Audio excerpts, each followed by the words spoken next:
जी नमस्कार दोस्तों, आपका हमारे यूट्यूब चैनल में स्वागत है।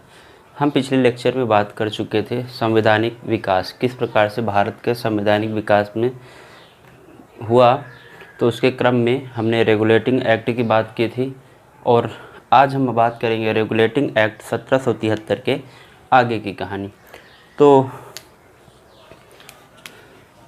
आज हमारा बात जो होगा टॉपिक, तो 1781 का संशोधनात्मक अधिनियम। ठीक है, संशोधनात्मक अधिनियम अधिनियम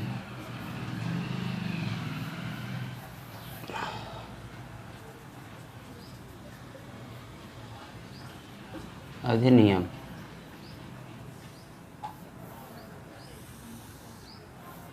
हम बात कर चुके हैं 1773 के रेगुलेटिंग एक्ट की बात कर चुके हैं। उसकी आप प्रमुख बातें पिछले लेक्चर में आप जान चुके हैं।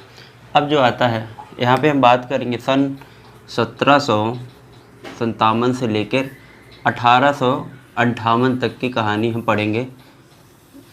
ठीक है, उसके बाद फिर ये ब्रिटिश कंपनी द्वारा जो शासन भारत में किया गया, यहाँ से लेकर वहाँ तक का वो सन है। ठीक है, पिछले वीडियो में मैंने बता दिया था 1858 की जगह 1758 लिखा था, तो उसमें आप सुधार कर लीजिएगा।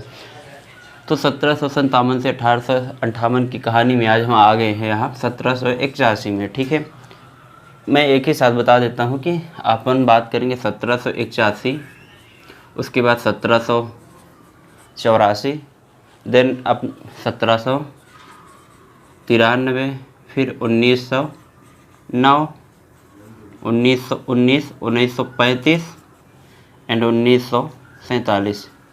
ये हमारा क्रम रहेगा बात करने का। ठीक है, किस तरह से संवैधानिक विकास हुए। तो अब आ गए हम 1781 संशोधनात्मक अधिनियम, मतलब अमेंडमेंट एक्ट। इसको अमेंडिंग एक्ट, अमेंडिंग एक्ट के नाम से भी जाना जाता है। 1781 के नाम से भी जाना जाता है। तो इस 1781, इसमें ज़्यादा कुछ खास बातें नहीं हैं, फिर भी मैं आपको बताना चाहता हूँ। इसको एक और नाम से जानते हैं, इसकी प्रमुख विशेषता एक्ट ऑफ सेटलमेंट। ठीक है, सेटलमेंट नाम से जाना जाता है। तो सीधे ये प्रश्न आ जाता है, एक्ट ऑफ सेटलमेंट कौन से एक्ट को बोलते हैं? तो अपना 1781 का अमेंडिंग एक्ट से। ठीक है, और इसको लाया क्यों गया? तो 1773 के रेगुलेटिंग एक्ट के जो दोष थी, कमियां थी, उनको सुधार करने के लिए लाया गया था। सुधार के लिए दो बातें हो गई। तीसरे इसकी प्रमुख बात ये क्या थी? इस अधिनियम के माध्यम से कलकत्ता सरकार को बिहार, उड़ीसा पर कानून या फिर विधि बनाने का, तो कुल मिला के लिख लेंगे बिहार, उड़ीसा में कानून। ये इसकी तीन प्रमुख बातें थी 1781 के अमेंडिंग एक्ट का। क्या क्या थी? एक्ट ऑफ सेटलमेंट के नाम से जाना जाता है, एक बात ये। दूसरी बात ये है कि इसको जो रेगुलेटिंग एक्ट 1773 था, तो उसमें कुछ सुधार करने के लिए, जो भी दोष थे या फिर कुछ गड़बड़ी थी, तो सुधार करने के लिए लाया गया था।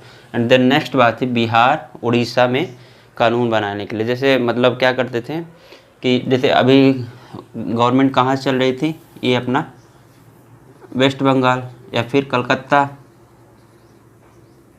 तो अब क्या हुआ, यहाँ से ये अपना बिहार हो गया, ये हो गया उड़ीसा।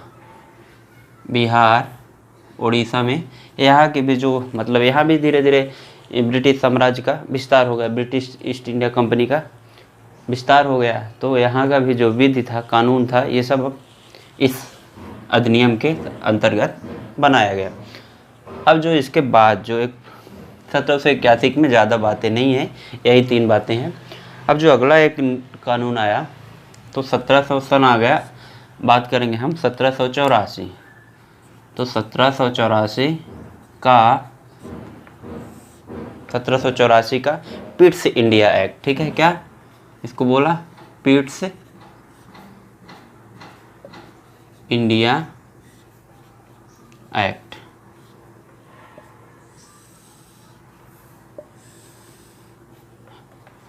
पिट्स इंडिया एक्ट ये 1781 का अपन बात कर ले, इसमें ज़्यादा चीज़ें नहीं है, 3 चीज़ें आपको प्रमुख रूप से याद रखना है। उसके बाद हम आ गए 1784 का पिट्स इंडिया एक्ट में, ठीक है।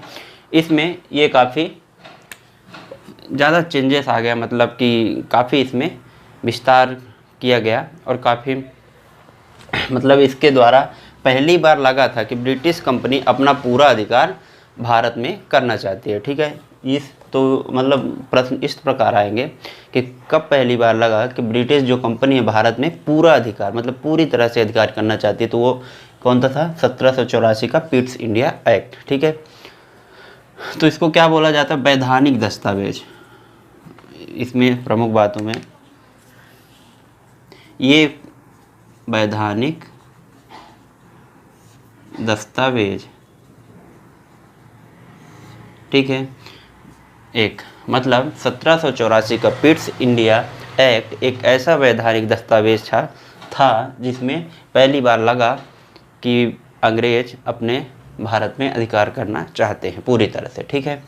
दूसरे इसकी प्रमुख बात क्या थी? इसकी प्रमुख ये बात थी कि गवर्नर जनरल की परिषद में सदस्यों की संख्या 4 से घटाकर 3 कर रही थी। अभी तक क्या था? 1773 में क्या था कि सदस्यों की संख्या कितनी थी?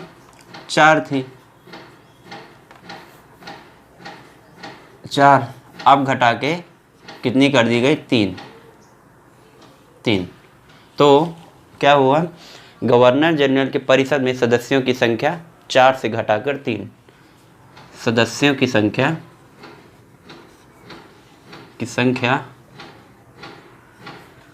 4 से 3 हो गई। ये पॉइंट आपको याद करना है, ठीक है, मतलब ध्यान रखना है।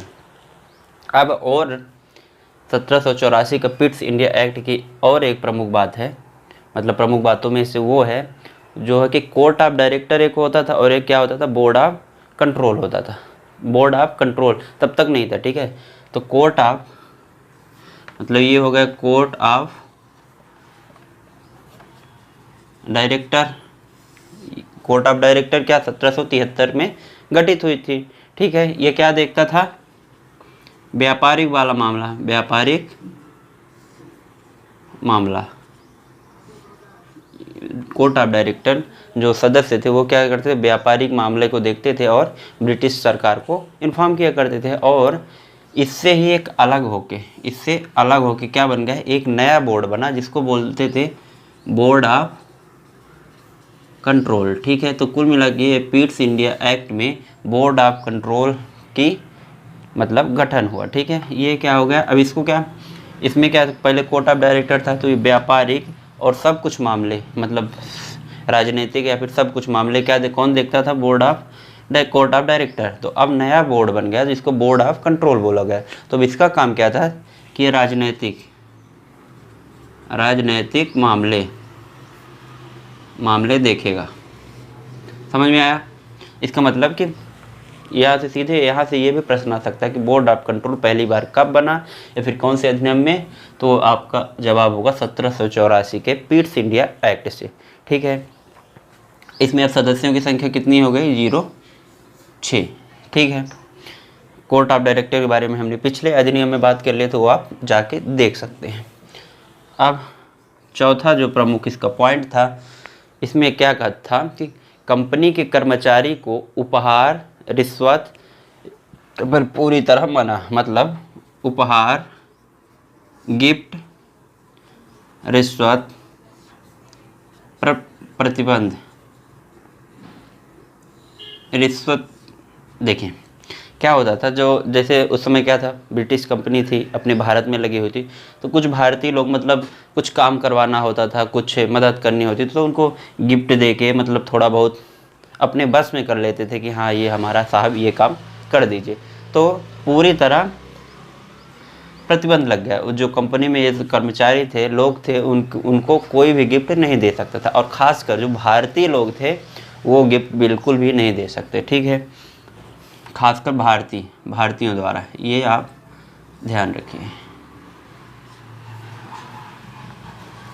अब इसकी और एक प्रमुख विशेषता है, मतलब ये आप क्या इस तरह के प्रश्न आपको मेंस में लिखने में ज़रूर आ सकते हैं कि 1784 पिट्स इंडिया एक्ट को विस्तार से समझाइए। तो आप ये पॉइंट जो है ना, इनको आप मेन पॉइंट बना के आप अपने से लिख सकते हैं, ठीक है। तो इसमें 5वां पॉइंट जो है कि कंपनी के अधिकारी द्वारा अवैध कार्यों पर मुकदमा चलाने के लिए इंग्लैंड में कोर्ट का स्थापना हो गया, ठीक है। तो क्या हुआ, कोर्ट की स्थापना कहाँ हुई, ये ब्रिटेन में। क्यों कोर्ट की स्थापना हुई ब्रिटेन में, क्यों, मुकदमा के लिए, कंपनी का। ये समझ लीजिए आप कि मैं पूरा मतलब समझा दूँ, कंपनी के अधिकारी द्वारा अवैध अगर कोई कार्य किया जाए तो उसके मुकदमे के लिए एक कोर्ट की गठन हुई जो कि ब्रिटेन में हुआ, ठीक है। तो ये कौन से अधिनियम के तहत, 1784 का पिट्स इंडिया एक्ट के तहत। अब इसकी एक और ख़ास बात है, उसके बाद फिर इसमें इतनी ही चीज़ें हैं, उसके बाद हम अगले एक्ट में मूव कर जाएंगे। तो इसमें क्या हुआ, गवर्नर जनरल द्वारा इसमें क्या हुआ था पहले कोर्ट की स्थापना हो गई, ठीक है ना। गवर्नर जनरल द्वारा भारतीय शासकों से युद्ध अथवा संधि हेतु बोर्ड ऑफ डायरेक्टर की अनुमति लेना आवश्यक कर दिया गया, ठीक है। अब मतलब जो बोर्ड ऑफ डायरेक्टर जो होता था, डायरेक्टर, इससे अनुमति कौन लेगा कि जो देखिए ब्रिटिश के पहले उस समय क्या होते थे, गवर्नर जनरल, ठीक है। गवर्नर जनरल हुआ करते थे, मतलब बंगाल के गवर्नर जनरल, अगर वो किसी भारत के शासकों से या फिर किसी अन्य प्रांतों से अगर युद्ध करते हैं, जैसे उस समय भारत डिवाइड था ना, बहुत सारे प्रांत थे, बहुत सारे राजा हुआ करते थे, तो अगर वो लोग उनसे युद्ध करना चाहते हैं, युद्ध नहीं तो या फिर संधि बोला करते थे कि हम तो क्या करते थे, बोर्ड ऑफ डायरेक्टर से उनको अनुमति लेनी पड़ेगी। तो मतलब गवर्नर अनुमति लेंगे, काय में, कोई ट्रीटी करना हो, मतलब संधि या फिर युद्ध के कंडीशन में, मतलब कोई भी गवर्नर अगर युद्ध करके या फिर संधि करना चाहता है तो बोर्ड ऑफ डायरेक्टर से उसको मतलब परमिशन लेनी पड़ेगी। तो और ये कंपलसरी हो गया था। तो 1784 का पिट्स इंडिया एक्ट इस तरह से खत्म हुई। ये आपकी 1 2 3 5 6 प्रमुख बातें थी, ठीक है। वैधानिक दस्तावेज थे, पहली बार की अधिकार करना चाहते हैं। सदस्यों की संख्या 4 से 3 कर दिया गया। कोर्ट ऑफ डायरेक्टर से बोर्ड ऑफ कंट्रोल अलग हुआ जिसमें 6 सदस्य हुआ करते थे। फिर उपहार, रिश्वत या फिर प्रतिबंध लेना अलग हुआ। इस तरह से 1784 का पिट्स इंडिया एक्ट खत्म हुआ। अब हम मूव करते हैं आपके 1793 का जो अधिनियम था, या फिर उसको क्या बोलते थे, 1793 का राजलेखा या फिर चार्टर्ड एक्ट को, ठीक है। तो अभी हम इसको रफ कर देते हैं, इसको आप नोट कर लीजिए।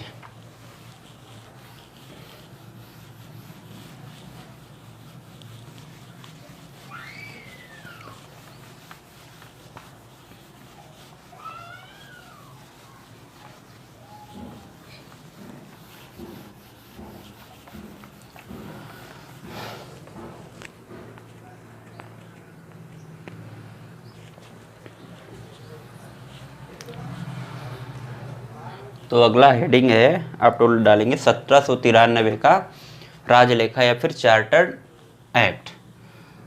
1793 का राजलेख या फिर चार्टर एक्ट 1793। 1781, 84, 93, ठीक है। 93 की अब हम बात कर रहे हैं। 93, अब इसकी प्रमुख बात ये क्या थी कि इसमें ज़्यादा कुछ नहीं इसमें अपन को पढ़ना। जिस तरह 1781 में हमने थोड़ा सा पढ़ा, ऐसे ही 1793 का ये भी ज़्यादा इम्पोर्टेंट नहीं है भी। तो आप इसमें दो प्रमुख बातें आप ध्यान रख लीजिए। इसमें प्रमुख बातों में एक पहला ये रख देते, कंपनी के अधिकार पत्र। कंपनी के अधिकार पत्र को 20+ मतलब 20 वर्ष का एक्सटेंशन मिल गया। ठीक है, पहले क्या था, जैसे हुआ था ना एक बार कि 15 वर्ष के लिए आप जाके वहाँ पे शासन कर सकते हैं, तो अभी मतलब क्या हुआ, इसमें 20 वर्ष तक के लिए शासन को और बढ़ा दिया कि मतलब आप जैसे मान लीजिए 2020 लगा हुआ है, तो 1793 में ये कर दिया गया कि 20 साल और, मतलब 93 में 20 आप जोड़ लीजिए, तो 1813 मतलब 1813 तक आप शासन कर सकते हैं, मतलब ब्रिटिश कंपनी शासन कर सकते हैं या फिर कंपनी अपना व्यवसाय कर सकती है। ठीक है, तो 20 वर्ष के लिए बढ़ाया गया। ये एक प्रश्न यहीं से सीधे आ जाता है कि कौन से अधिनियम में, कौन से चार्टर्ड एक्ट में कंपनी के शासन को 20 वर्ष के लिए एक्सटेंड कर दिया गया। तो आपका कौन सा होगा, 1793 का चार्टर्ड एक्ट। इसकी और दूसरी एक प्रमुख बात थी, ये बहुत बढ़िया देखिए, उसमें हमने क्या बताया था, द्वैध शासन था, तो राजस्व था भारत का, क्योंकि भारत में ही सब चीज़ें घटनाएं हो रही, तो मतलब डेफिनेटली जो राजस्व होगा या फिर वित्त होगा या फिर वित्त कोष होगा वो भारत का ही होगा मोस्टली। तो अब अभी तक क्या होता था, जो कंपनी के लिए मतलब पेमेंट देना होता था, वेतन देना होता था उनके बोर्ड ऑफ डायरेक्टर और बोर्ड ऑफ कंट्रोल के सदस्यों को, तो ब्रिटिश अपने वहाँ से देती थी, अपने ब्रिटेन के उससे राजकोष से। अब क्या हुआ, इस 1793 के चार्टर्ड एक्ट के तहत ये हुआ कि बोर्ड ऑफ डायरेक्टर, मतलब बोर्ड ऑफ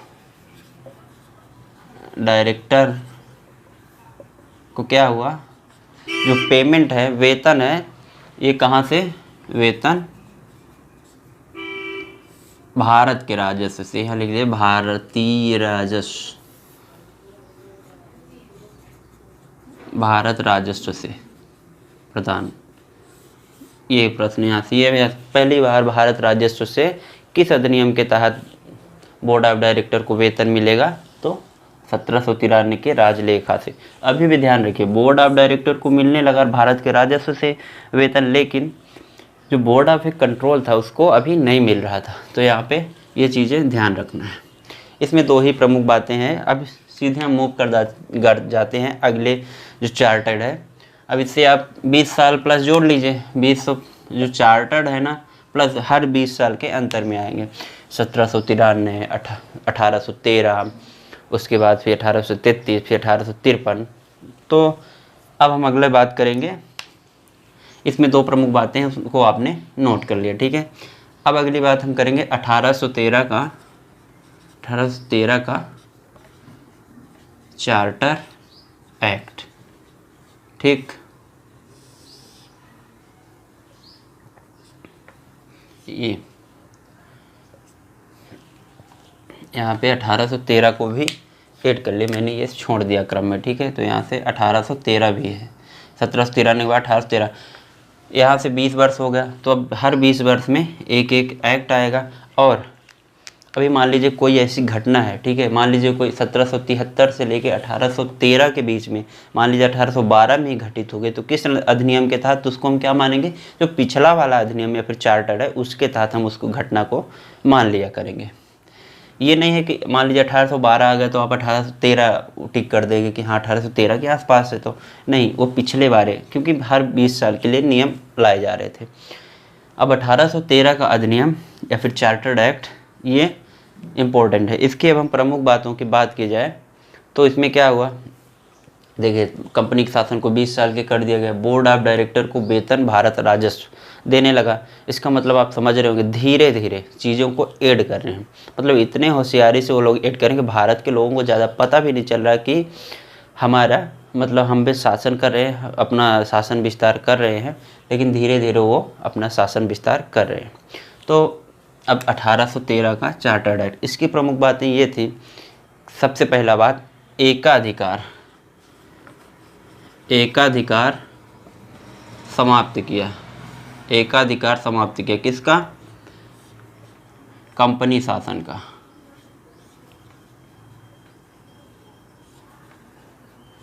इसका मतलब अब ये क्या हुआ कि केवल ऐसा नहीं था कि खाली कंपनी के लोग ही व्यापार कर सकते हैं भारत में, ठीक है। अब इसमें क्या गया है, मतलब ब्रिटिश, कोई भी ब्रिटिश आम नागरिक भी, आम नागरिक भारत में व्यापार कर सकता है, ठीक है।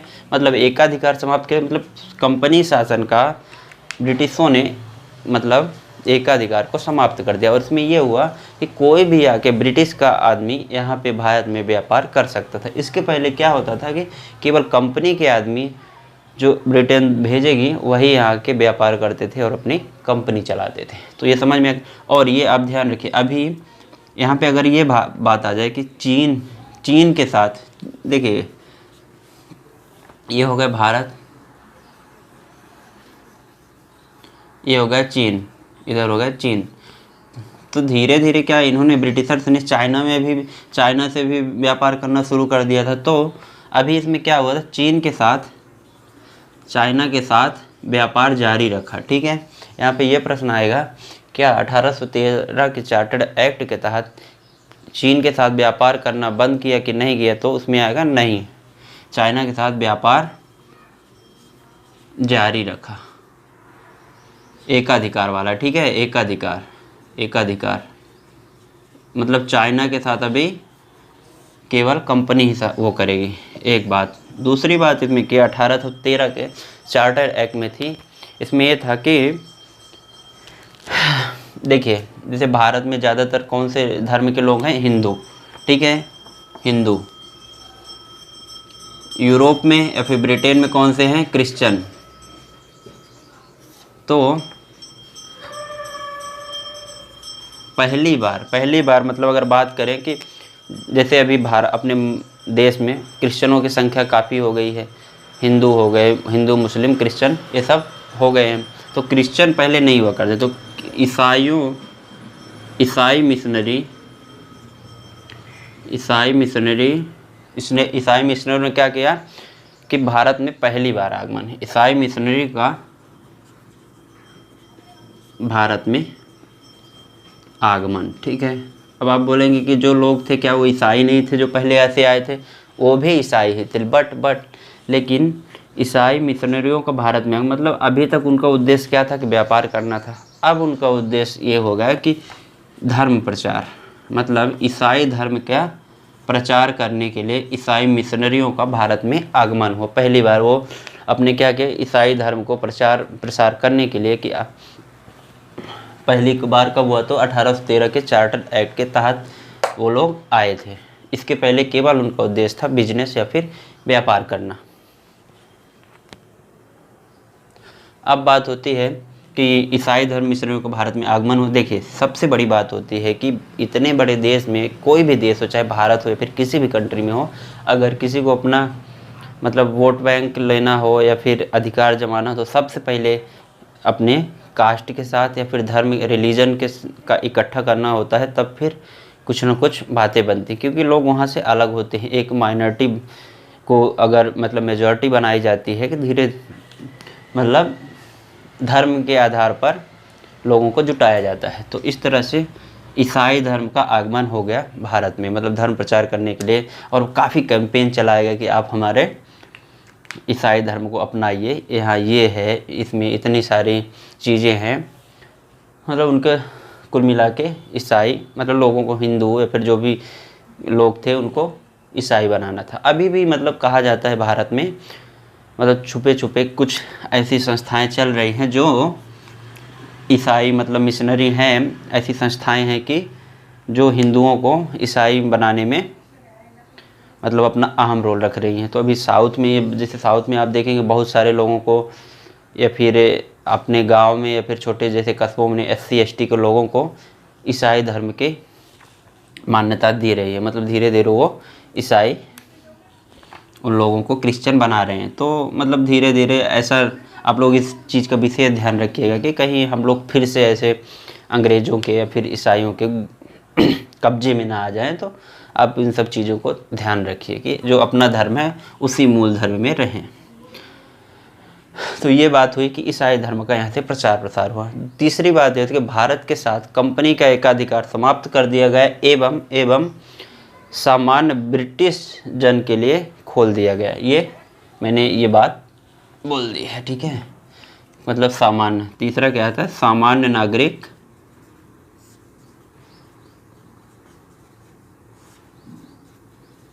व्यापार कर सकते हैं।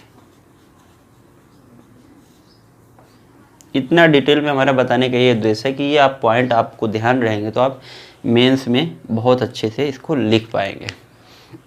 तो ये बात हो गई हमारे 1813 के चार्टर्ड एक्ट की।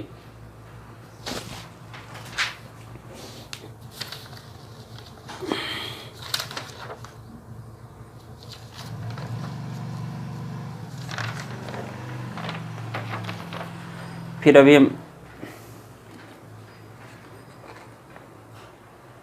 अगली बात करेंगे जो 1813 एक्ट के महत्वपूर्ण फैक्ट की अगर बात करें तो उसमें फिर क्या है, चौथा जो प्रमुख बात कि भारतीयों को शिक्षा व्यवस्था मतलब शिक्षा पर प्रतिवर्ष 1 लाख रुपए खर्च करने का प्रावधान। शिक्षा पर प्रतिवर्ष 1 लाख खर्च, शिक्षा पर प्रतिवर्ष 1 लाख खर्च भारतीयों के ऊपर। मतलब कंपनी क्या करती थी, देखिए जैसे ब्रिटिश शासन चल रहा था उस समय, तो वहाँ के लोग को लाती थी और ब्रिटिश कंपनियों में रखते थे, तो उनको मोटा पैसा देना पड़ता था। अब उन्होंने ये भांप लिया कि अगर हम क्यों ना इनको थोड़ा सा शिक्षित किया जाए, थोड़ा सा एजुकेटेड किया जाए, मतलब अच्छे स्टैंडर्ड में लाया जाए, उसके बाद इन्हीं लोगों से हम भारतीय लोगों से काम लेंगे और इनको हम थोड़ा सा भी वेतन देंगे, ये लोग खुश रहेंगे, ठीक है। तो और भारतीयों को क्या लगने लगा, देखिए एक तरह से अच्छी बात भी है कि मतलब कहीं ना कहीं तो भारतीयों का डेवलपमेंट हो ही रहा था। तो भारतीयों को क्या लगने लगा कि मतलब अंग्रेज लोग कितने बढ़िया हैं जो हमारे शिक्षा को विस्तारित कर रहे हैं, हमको एजुकेटेड कर रहे हैं। तो अगर देखा जाए तो भारत सही बात है कि हाँ ठीक है, मतलब वो अपने फ़ायदे के लिए भले ही कर रहे थे, लेकिन इंडिया के लोगों का भी इसमें कहीं ना कहीं फ़ायदा हो ही रहा था। तो कुल मिला के जैसे बजट पेश किया जाता है ना, अभी कल ही बजट पेश हुआ, तो ऐसे उन्होंने ये जो बजट पेश करते तो 1 लाख उन्होंने 1 लाख रुपए भारतीयों के शिक्षा के ऊपर खर्च करना शुरू कर दिया। तो इतनी बातें हो गई 1813 के चार्टर एक्ट की। अब हम अगली बात करेंगे किसकी, अगला जो आता है आप मतलब 1793 का समझ में आया आपको, 1813 का चार्टर एक्ट समझ में आया। अब तीसरा जो इम्पोर्टेंट बात है वो है, अब जोड़ लीजिए आप, चार्टर एक्ट में आप कभी भी कंफ्यूज मत होइएगा, हमेशा आप 20-20 का ऐड करते जाइएगा, सन अपने आप पता चल जाएगा। तो 1813 के चार्टर्ड एक्ट के बाद अब आ जाएगा 1813 + 20 मतलब 1833 का चार्टर्ड अधिनियम, ठीक है। तो अब 1833 का चार्टर्ड एक्ट हम डिस्कस करेंगे, इसको आप अच्छे से नोट कर लीजिए।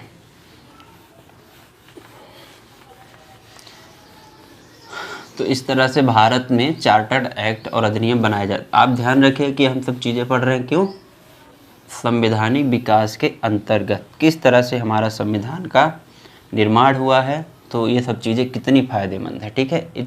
मतलब आप ये मत भूलिएगा कि हम इतिहास पढ़े, इतिहास में ये सब चीज़ें आप फिर से पढ़ेंगे मॉडर्न हिस्ट्री के अंतर्गत।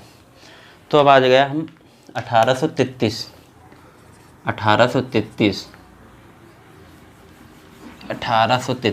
ठीक है। 1833 के बाद फिर आएगा 1853, फिर 1858, फिर आएगा आपका, फिर 1858 तक अभी हम बात करेंगे क्योंकि ये ब्रिटिश कंपनी द्वारा अधिनियम बनाए गए हैं।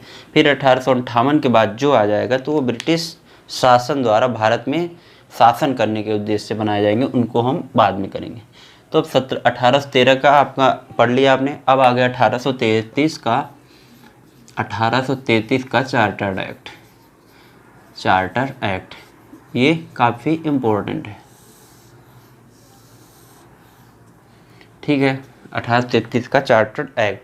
अब 1833 के चार्टर्ड एक्ट के साथ इसमें हम अगर कुछ बातों की बात करें तो सबसे पहली बात, ठीक है, इसमें क्या हुआ था, जो पिछले उसमें उन्होंने क्या किया था, भारत के साथ एकाधिकार ख़त्म किया था ब्रिटिश कंपनी का।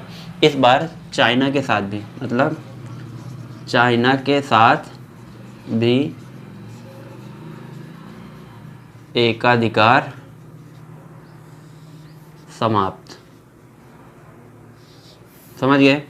पहला पॉइंट ये था, जिस तरह भारत के साथ उन्होंने एकाधिकार कंपनी शासन का किया था समाप्त, उस प्रकार अब चाइना के साथ भी एकाधिकार समाप्ति, मतलब चाइना में भी ब्रिटिश के लोग जाके क्या कर सकते थे, अपना व्यापार कर सकते थे कोई भी। और इसमें देखिए सबसे पहले क्या था, 1757 बंगाल का गवर्नर, 1783 बंगाल का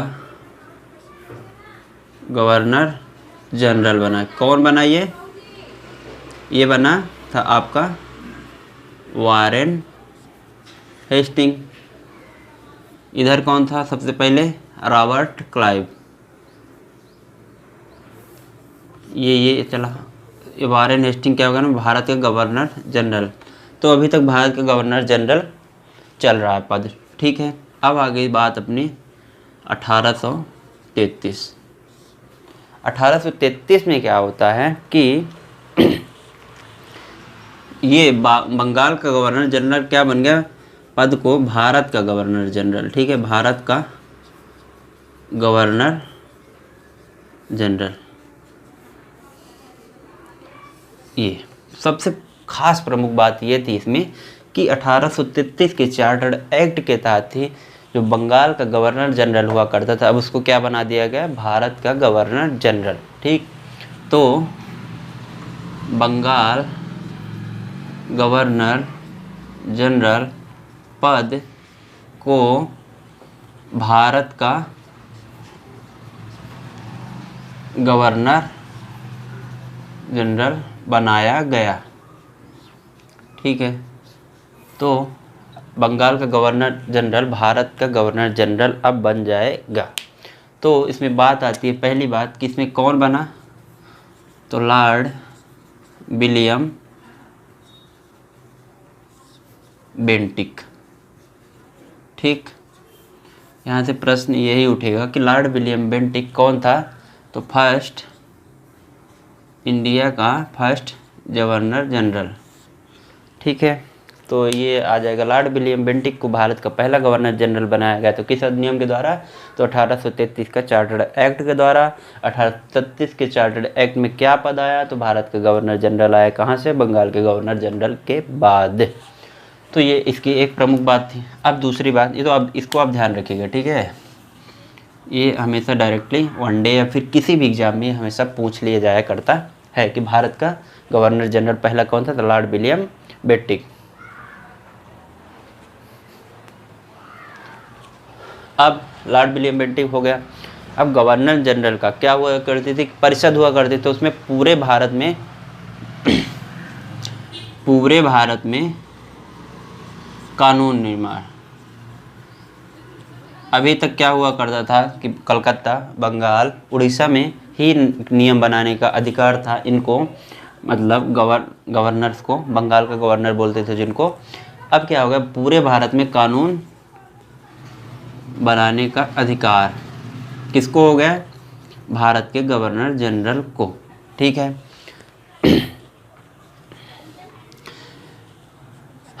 तो ये अधिकार किसको दे देगा, भारत के गवर्नर जनरल को ये अधिकार दे देगा कि आप पूरे भारत में कानून या फिर लॉ बना सकते हैं।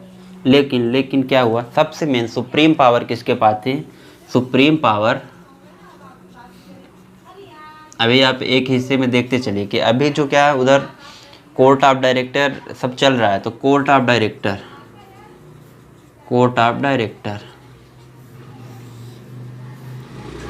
मतलब ये इसमें नियम आ गया कि आप पूरे भारत में नियम बना सकते हैं।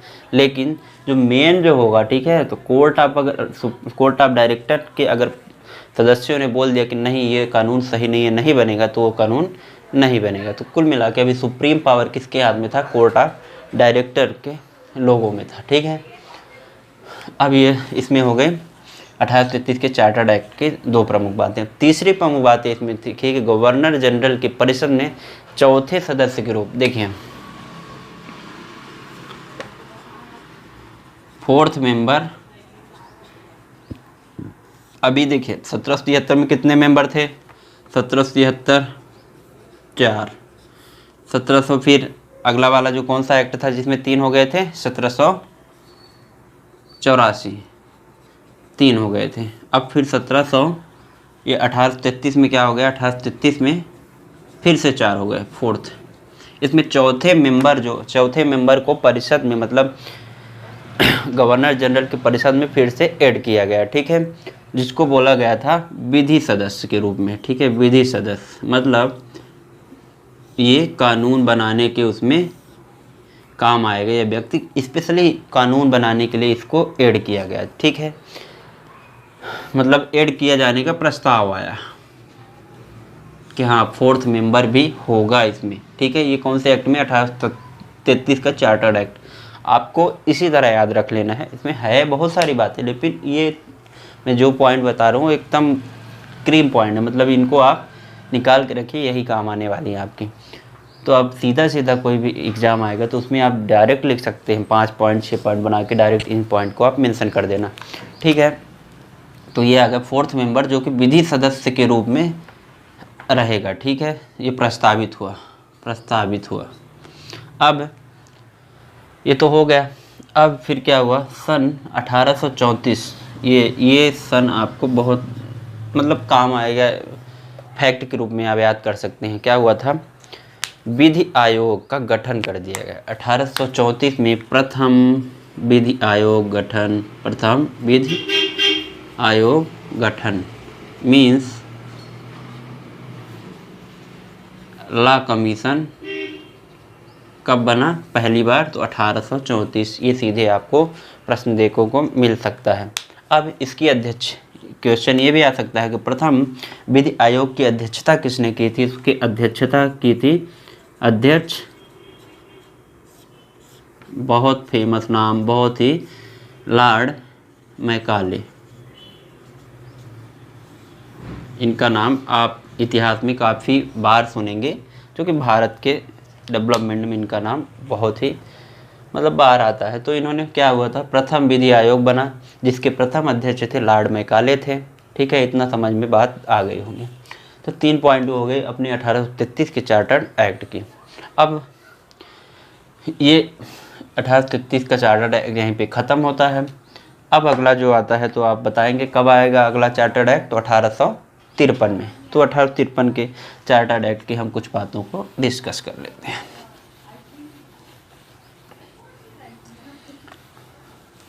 ठीक है, तो आप लोग देख रहे होंगे किस तरह से मतलब अधिनियमों और चार्टर्ड एक्ट के सहायता से भारत में वो लोग शासन व्यवस्था को बढ़ा रहे थे, और यही सब अधिनियम हमारे बाद में कॉन्स्टिट्यूशनल डेवलपमेंट में काम आएंगे। तो इसको हम यहाँ पर चेंज करते हैं 1853 का चार्टर्ड एक्ट।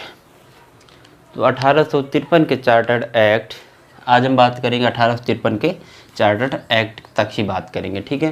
तो 1853 का चार्टर्ड एक्ट ये था, ये इसको मतलब पहले तो नहीं पता था कि ये लास्ट चार्टर्ड एक्ट होगा, लेकिन अब मतलब बाद में इतिहास के बाद जैसे हम पढ़ रहे हैं ना, पढ़ने के बाद ये सब चीज़ें पढ़ा रहे हैं, तो बाद में ये पता चला, मतलब लिख सकते हैं आप कि ये अंतिम चार्टर था, अंतिम चार्टर एक्ट था,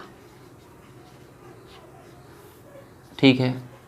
तो अभी मतलब ये लिख लेंगे हम अपनी जानकारी लेके, ये अंतिम चार्टर्ड एक्ट था। ऐसा प्रश्न आ सकता है कि अंतिम चार्टर्ड एक्ट अंग्रेजों द्वारा कब वो किया गया, तो 1853 का माना जाता है, ठीक है।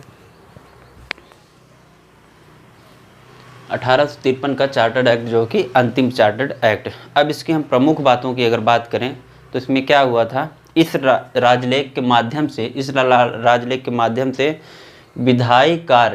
विधायी कार्य एवं प्रशासनिक कार्यों को अलग कर दिया गया। पहला जो इसका पॉइंट है, विधायी कार्य मतलब लेजिस्लेटिव वर्क, एवं प्रशासनिक कार्यों को अलग किया गया। प्रशासनिक कार्य मतलब एडमिनिस्ट्रेटिव वर्क अलग किए गए। अलग एक पॉइंट, पहला पॉइंट क्या था, विधायी कार्यालय और प्रशासनिक कार्यों को अलग किया गया। मतलब कि जो विधायी या फिर विधि संबंधी जो कार्य है वो नियम बनाए जाएंगे तो उसके लिए दूसरे मेंबर होंगे, और प्रशासनिक होंगे मतलब ऑफिसर्स होंगे जो वो दूसरे होंगे। अभी तक तो क्या था कि वही व्यक्ति सब कुछ चला रहा था, वो कंपनी भी देख लेता, राजनीतिक मामलों भी देख लेता, विधायी भी वही मेन व्यक्ति हो जाता था। तो इस तरह से अब यहाँ धीरे धीरे मतलब डिस्ट्रीब्यूशन ऑफ पावर का डिस्ट्रीब्यूशन करने लगे। विधायी कार्य को अलग व्यक्ति संभालेंगे, प्रशासनिक कार्यों को अलग व्यक्ति संभालेंगे। तो अब इसमें जब क्या होगा कि जब पावर अलग करेंगे तो नए मेंबर बनेंगे। तो इसमें 12 सदस्यीय एक वो बनी, 12 सदस्यीय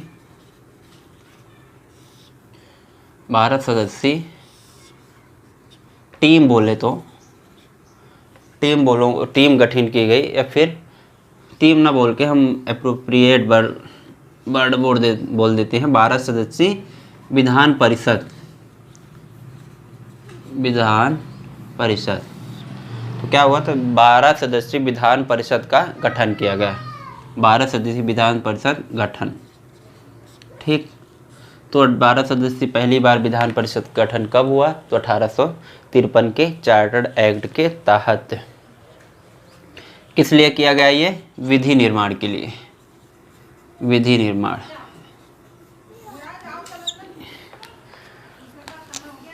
ये आप इसको अच्छे से लिख सकते हैं, ठीक है। ये एक ही पॉइंट में लिखना। दूसरा इसका पॉइंट क्या है, दूसरा इसमें पॉइंट है, ये समझ में आ गए, विधायी कार्य प्रशासनिक कार्य अलग हुए, जिसके तहत 12 सदस्यीय विधान परिषद का गठन हुआ, जो कि विधि निर्माण के लिए स्पेशली रखा गया। अगली बात इसमें आ जाते हैं कि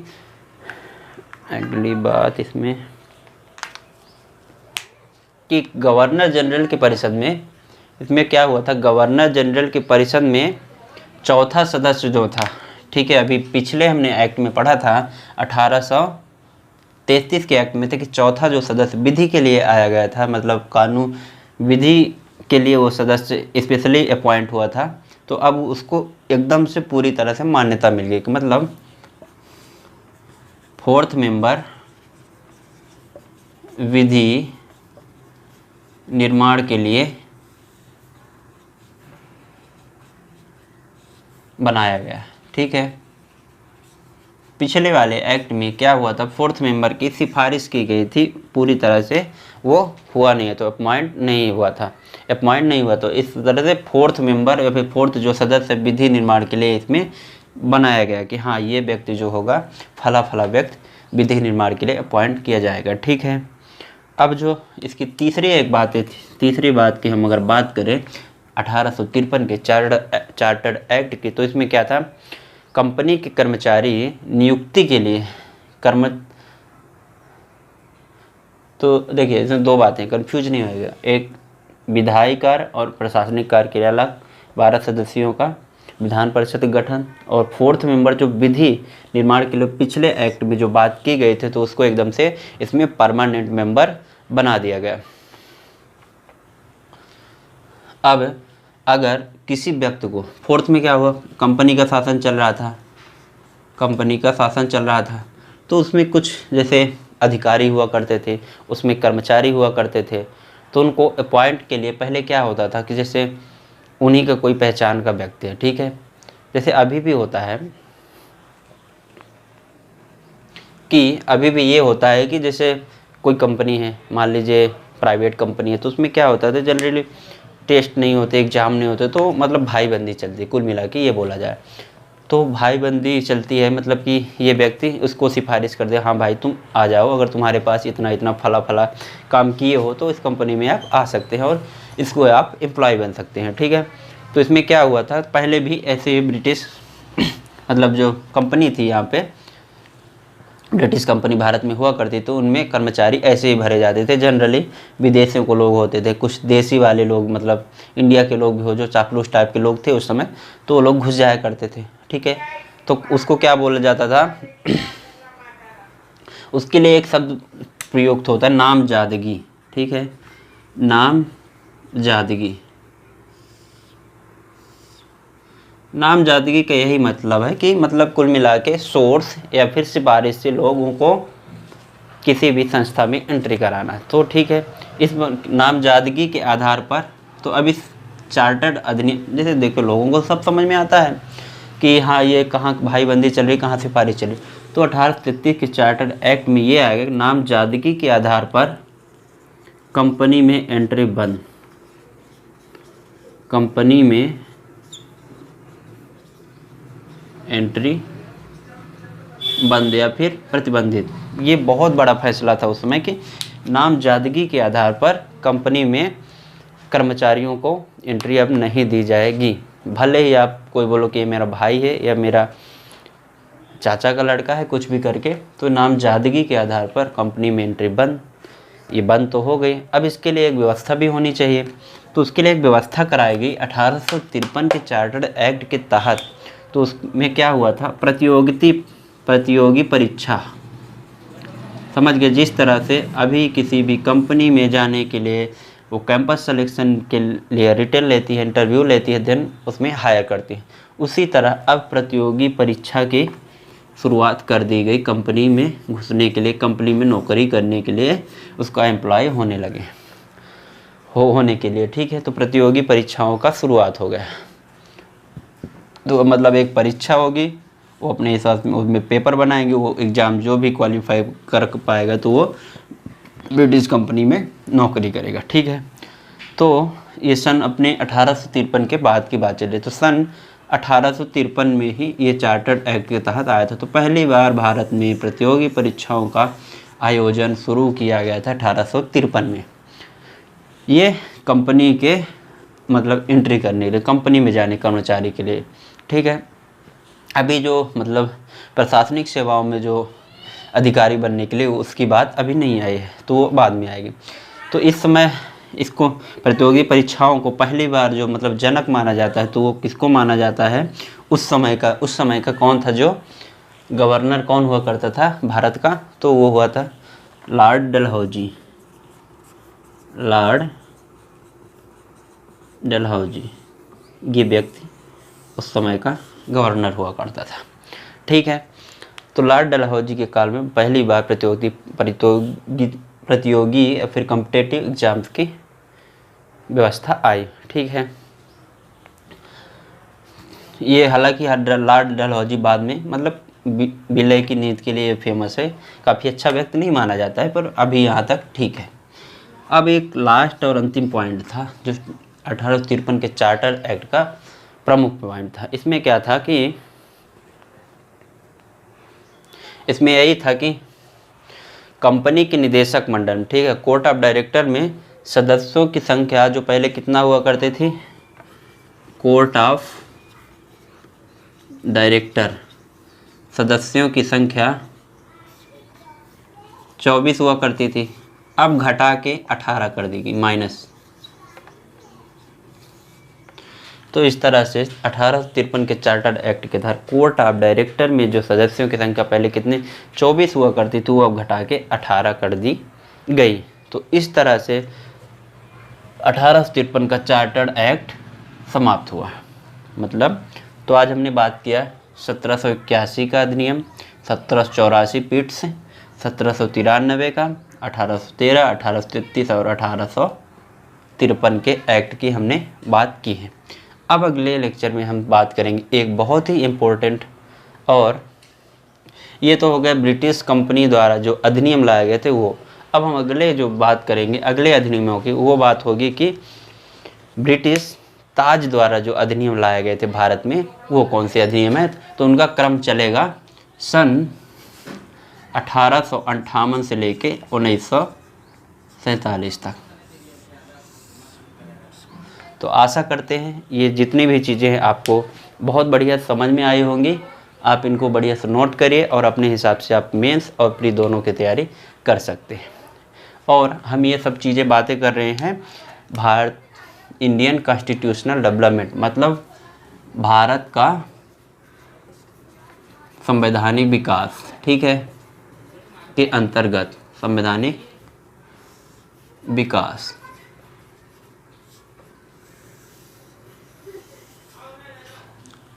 तो आशा करते हैं ये सब चीज़ें आपको बहुत बढ़िया समझ में आए होंगे, धीरे धीरे चीज़ें क्लियर हो रही होंगे। और जो भारत के गवर्नर जनरल, बंगाल के गवर्नर जनरल, पहले बंगाल के प्रथम गवर्नर जनरल, ये सब चीज़ें आपको याद ज़रूर करना है। तो ये सब चीज़ें इस एक्ट के तहत कैसे कैसे चीज़ें आगे बढ़ी वो आपको समझ में आया होगा। तो आज के लिए धन्यवाद, मिलते हैं अगले वीडियो में।